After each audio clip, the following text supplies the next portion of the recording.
Avatar Fire and Ash is a stunning and epic follow-up to the first two movies.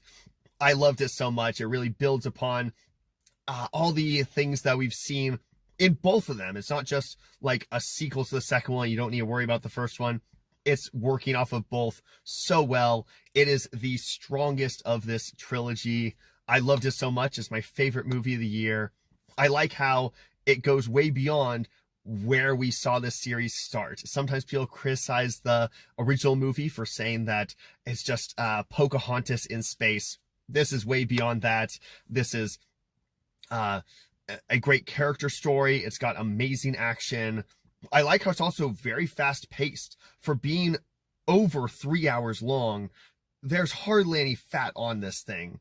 I also love how pretty long, as I said, so a lot of people might need a bathroom break. Guess what? The movie pretty much tells you when to go use the restroom.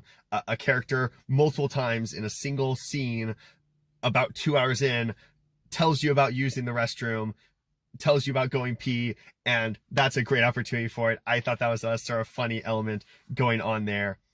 I said I love how it builds up from some of the things we've seen before, including, of course, the trend, the moral, so to speak, of this whole series about the comparison of science, technology compared to religion and nature, how all that comes together, and almost more of a balance between all of these aspects going on there. This has a much more compelling villain element to it, whereas in the past it felt like maybe one or two. This one has a nice variety of villains going on in a different way, with Quaritch being the main guy, of course, so strong there. Love the whole cast and how really every character got a chance to shine, which helps them to be more prominent, whereas in the past the characters weren't as memorable outside of a few handfuls. But in this one, there's at least a dozen out there who they each stood out, and it was wonderful to see how all of that was balanced together. Obviously, James Cameron delivers the greatest when it comes to technology and making sure this looks amazing. Be sure to see it in 3D.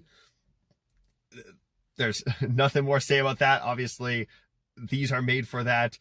Make sure that is how you see it in theater. And